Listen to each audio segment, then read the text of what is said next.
My son called me at 3 in the morning last year, and when he finished telling me what had gone wrong in his life, he apologized.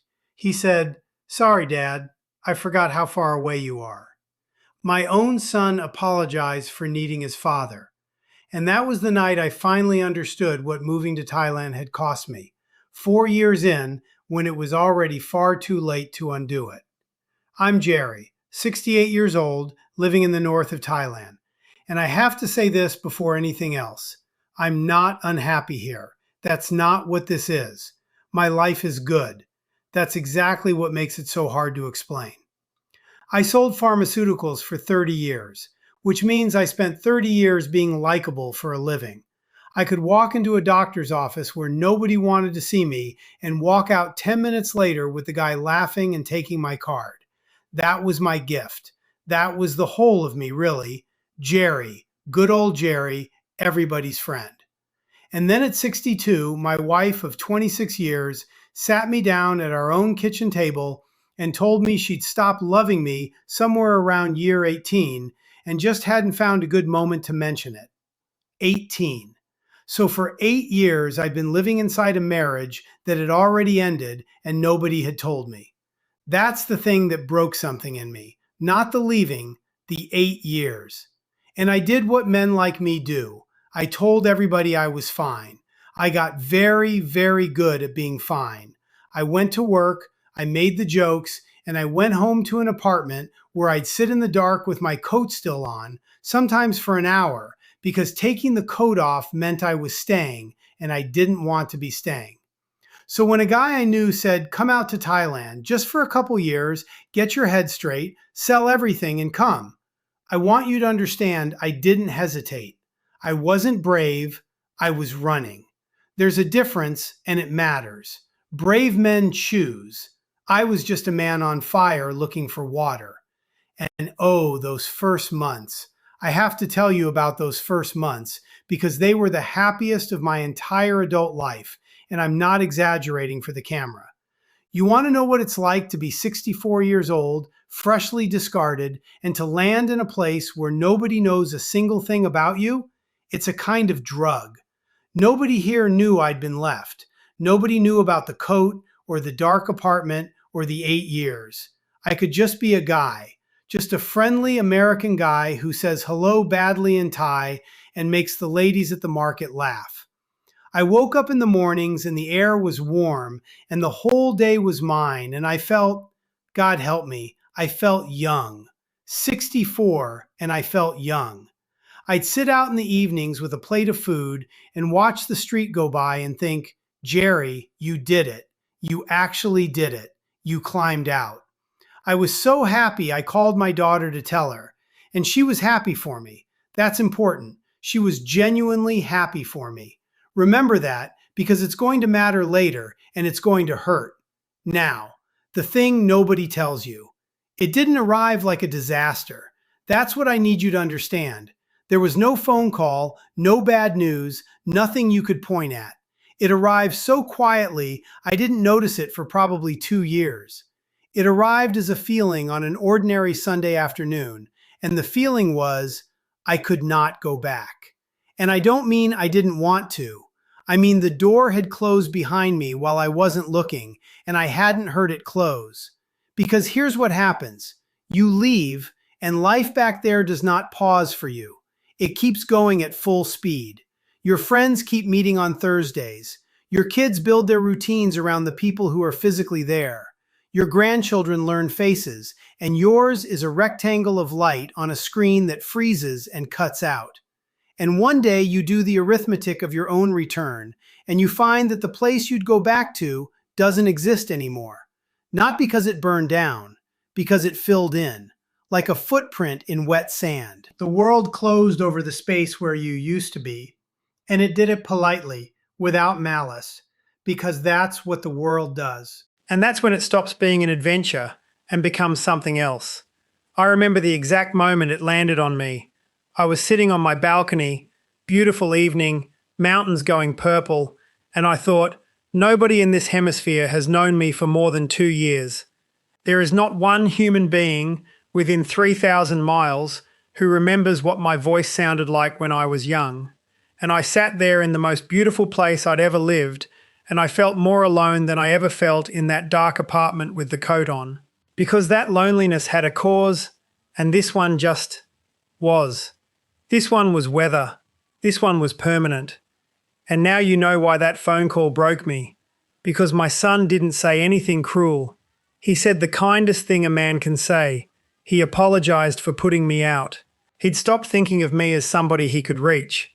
I had become, to my own boy, a difficult phone call. And I want you to know that I didn't cry that night. I've thought about that a lot. I just sat on the edge of the bed with my hands on my knees, feeling something colder than crying. Because you can cry about things that happen to you. This wasn't something that happened to me. This was something I built, one comfortable morning at a time, and my son was just polite enough to apologize for bumping into it. I have to tell you about a man I knew here. I'll call him Bill. Bill was 79, from Oregon, and Bill and I would have coffee 3-4 mornings a week for about 2 years. He was funny, sharp as a tack, told these long stories about being a merchant sailor. And one Tuesday, Bill didn't show up. And I thought, well, he's got a cold. Wednesday, nothing. And it took me, I'm ashamed of this, it took me until Friday to realize I did not know where Bill lived. I did not have a phone number for him. I did not know his last name. 2 years of mornings, and I did not know the man's last name. I went around to 3 coffee places asking people if they'd seen the tall American, and nobody had. And eventually somebody said they thought he'd gone into hospital, and I never saw Bill again, and to this day I don't know if he died or if his kids came and got him. That's it. That's the whole ending of a friendship. He just stopped appearing. And you want to know why I really made this video? Because after that I sat down and I thought about my own name, and I realized that if I stopped appearing tomorrow, there'd be a man somewhere in this city going around to coffee shops asking if anyone had seen the American, and that would be the extent of it. That's the thing nobody tells you. Out here you can vanish. Not die, vanish. There's a difference and it's worse. Now here's where I have to be honest with you, in a way that these videos usually aren't. Because if I only tell you the dark part, I'm lying just as badly as the men who only tell you the bright part. Because my life here is good. It is genuinely, deeply good. And that's the confusion I live inside. I have friends. I have a woman I have coffee with most days who lost her husband and understands things I don't have to explain. I have a doctor who knows me. I sleep well. I laugh a lot, more than I laughed in the last decade of my marriage, and that's the truth. The mornings here are so beautiful they can put a lump in your throat. I've been happier in these 4 years than in the 20 before them. And all of that is true at the same time as this. I missed my granddaughter learning to walk. I'll never get that back. That's not a tragedy with a villain in it. That's just what I traded, and I didn't know I was trading it, because when I got on that plane at 64, I thought I was going away for a while. Nobody goes away for a while. That's the lie we tell ourselves at the airport. And the thing about my daughter, I said it would come back around. She still calls. She's good to me. But something changed in the way she talks to me, and it took me a long time to name it. She used to ask my advice. Now she tells me things after they've already been decided, not out of cruelty. Because a father who is 9,000 miles away and 13 hours ahead is not a man you call in a crisis. He's a man you update afterward. I got moved. Quietly, over 4 years, from the middle of my family to the edge of it. And nobody did that to me. I did it. I did it to myself, one comfortable morning at a time. So a few months back, I decided I'd go home. Not to visit, to move back. I'd had enough. I wanted to be in the room. I wanted to be somebody's grandfather in person, instead of in a rectangle of light. And I want to tell you what stopped me, because it wasn't what you think. It wasn't money, though there's that. It was that I sat down and I tried to picture the life, really picture it, hour by hour, and I saw myself in an apartment near my daughter, and I saw myself waiting for a visit, waiting for someone to have a free Saturday, being the appointment on somebody's calendar, being managed, kindly, by people who love me and who have their own enormous lives. And I realized with a kind of horror that going home wouldn't get me back into the middle of it. That space is closed. I'd just be lonely in a colder place, with worse food, and without the woman I have coffee with, and without the mountains, and without the man at the market who shouts my name every morning like I'm somebody. At least here my loneliness has good weather and people who are glad to see me. Do you understand what I'm telling you? I can't go back. Not because a door is locked, but because there's nothing on the other side of it that I'd recognize. The version of home I want to return to stopped existing about 3 years ago, and you cannot buy a ticket to a year. I tested it actually. Last Christmas I went back for 2 weeks, and I want to tell you what that was like, because it's the cruelest thing in this whole story. Everybody was wonderful. My daughter cleared her schedule. My son drove 4 hours. There were hugs at the airport and everyone cried a little and it was lovely. And by day 4 I was a guest in my own family. Not in a bad way, in the worst way, in the polite way. They'd stop conversations to explain things to me. Inside jokes I wasn't in, names of people I'd never met who were apparently important now. My daughter said, "Oh, you don't know about that, do you?" about 11 times, and every single one of them was a small kindness that took a layer off me. And there's this specific moment I keep replaying. Everybody was in the kitchen, all of them talking at once, that beautiful chaos of a family that lives near each other, and I was standing at the counter with a drink in my hand, smiling, and I realized I was watching them, like a good documentary about people I love. I flew back to Thailand 3 days early, told them it was a booking issue. It wasn't. So that's the thing nobody tells you. That's the whole warning. It's not the visas, it's not the heat, it's not the language, it's not the money. It's that leaving isn't an action, it's a subtraction. And it works slowly, and by the time you feel it, you've already paid. You don't lose your old life in one dramatic go. You lose it in Thursdays, in birthdays, in 1,000 ordinary evenings where you weren't there, and each one is nothing, and all of them together are everything. Now, I've been sitting here scaring you for 20 minutes, and I want to make sure I say the other half, because if you take only the fear from this, you'll have taken the wrong thing entirely. I do not regret coming. I want to be extremely clear about that.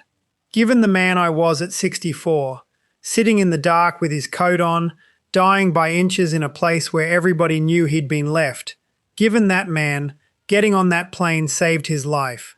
It genuinely did. If I'd stayed, I think I'd have gone quiet and grey and been gone by 70, and the funeral would have been well attended by people who hadn't spoken to me in a year. So it isn't that I made the wrong choice, it's that I made a real one. And a real choice has a price, and nobody told me the price, and I want you to know it before you decide, because you deserve to walk in with your eyes open instead of stumbling into it like I did. So here's what I'd say to you. If you're going to come, come deliberately. Don't run. I ran, and running makes you sloppy about the things you leave behind. Decide what you're actually giving up. Say it out loud to yourself, and then choose it anyway if it's worth it. And when you get here, do the thing I didn't do. Know people's last names. Know where they live. Give somebody your daughter's phone number and take theirs. Build something that would notice if you stopped appearing. Because out here, the sun and the food and the cheap rent will keep you comfortable for years, and comfort is very good at hiding the fact that you've slowly become unattached from the human race. And go home while you still can. Not to move, just go. Sit in your kid's kitchen. Be in the room. Hold the baby who's not a baby anymore. Do it every year, twice a year, more than you think you need to, because that footprint fills in fast and every visit is a hand keeping the sand back. I'm going in October, 3 weeks. My daughter doesn't know I've already bought the ticket. I'm going to sit in her kitchen and be a nuisance, and I'm going to take my granddaughter for ice cream and let her tell me every single thing about her life, and I'm going to hold on to that for the year, and then I'm going to come back here, because this is my home now. That's the part I've finally accepted, and it took me 4 years to stop calling it away. I live here, not temporarily, not experimentally. This is where I live, and this is where, in all likelihood, I will die, and I'd like it to be with people around me who know my last name. If you're sitting there tonight with the tabs open and the 2 a.m. dream running, I'm not telling you not to come. God, no. Some of you need to come the way I needed to, and the plane ticket is the only thing standing between you and the coat and the dark apartment. I'm telling you to come knowing. That's all. Come knowing what it costs. And if you're already out here, and you've been out here a while, and something in your chest went tight when I told you about Bill, do me a favor tonight. Go find out somebody's last name. Text your kid, right now, at whatever ridiculous hour it is where they are. Say something that isn't an update. Say you miss them. Because I can't get the walking back. I can't get the 8 years back either, and I've made my peace with those. But I can be a nuisance in a kitchen in Ohio in October. That's still available to me, and you'd be amazed, at 68, how much that turns out to be worth. So tell me, down in the comments, where are you, and who's the person you keep meaning to call? Say their name, say it where somebody can see it, and then go call them. Because that's the one thing in this whole story that's still fixable, and it's the only advice I've got that's worth anything at all.